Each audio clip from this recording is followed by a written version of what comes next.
Okay, we've spent a couple of classes on writing scales, practicing our note writing, finding lines and spaces, identifying keys that need sharps, what a minor scale is, and all of that. So let's switch to rhythm. Rhythm is actually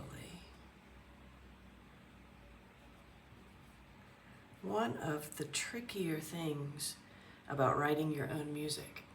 If you're at the piano and you're making something up and you played a couple times and you remember what you did, your fingers know which keys they were on. But as you're playing and you're making up this interesting thing, it can be really difficult to know how to write the rhythm. So the values that I'm going over might seem really easy things that you learned your very first lessons of music, but I'm going to give you some ideas about how to hear those and identify those when you're playing your own music. That's one reason for this class, is to help you get started writing your own music. Okay, we're going to switch to bass clef because I don't want to say our notes aren't important, but this is not a note-focused class. So, right, the first note that you learn to write in terms of rhythm is usually the quarter note. Right? That is because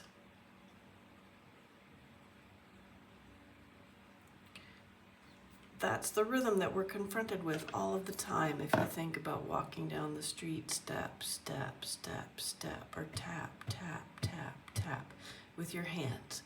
Heartbeat, blub, blub, blub, dub, blub, dub. That kind of thing, that pulse that keeps you going.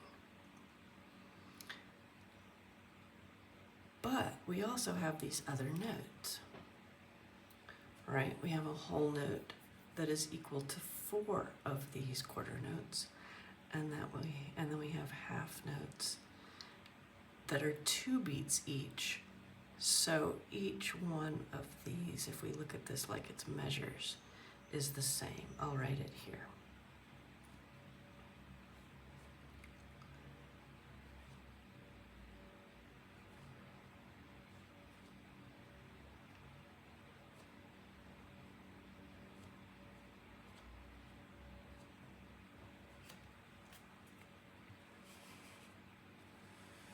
You don't have to erase while I'm erasing, right? You can leave whatever marks you've made on your page. It just gives me a little bit more room to write on this one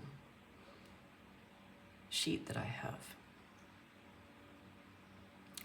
Okay, so you notice each measure has 4 beats, and that's the top 4 when we write a time signature. The bottom number is this note that we started with, the quarter note. That gets 1 beat. So this is the same as saying we have 4 quarter notes in a measure. It's just we have other notes that can equal that. A whole note takes up a whole measure. A half note takes up half of a measure, so we need 2 of them. And then we have 4 quarter notes to fill up the measure. What I'm going to do is give you ways to identify what you're hearing when you're listening to something. So for example, a whole note's pretty long, right? You've learned to count 1, 2, 3, 4. What if we just think of it as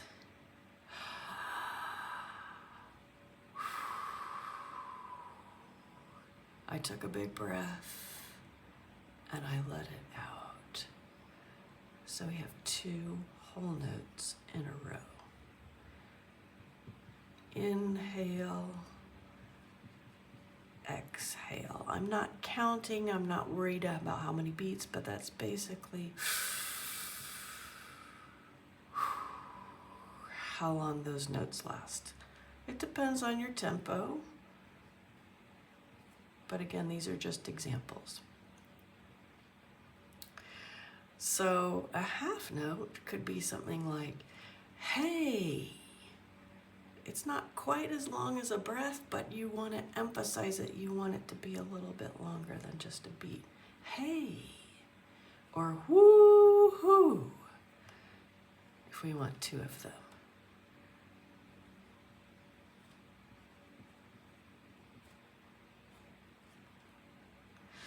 So do it with me. Inhale, exhale, woo-hoo. And then we get our tap, tap, tap, tap, or if we want to use words, we could say, I'm so glad to see you. And then we have a rest. I'm so glad to see you. There's something wrong here, but we're going to come back to that.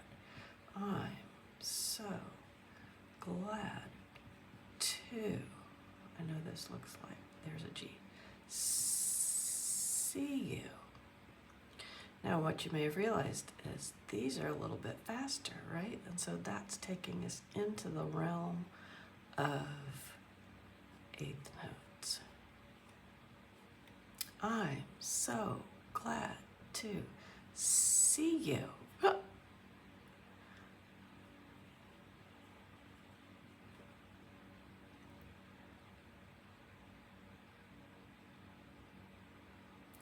Now there are lots of other combinations of this, but this is just to get you started.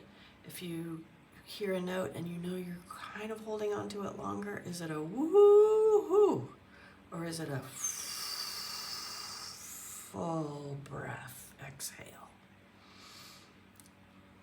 So in class we might do some drills. I will say some things, I will breathe, I'll give you a cheer, and you can practice writing down what you heard, our first dictation.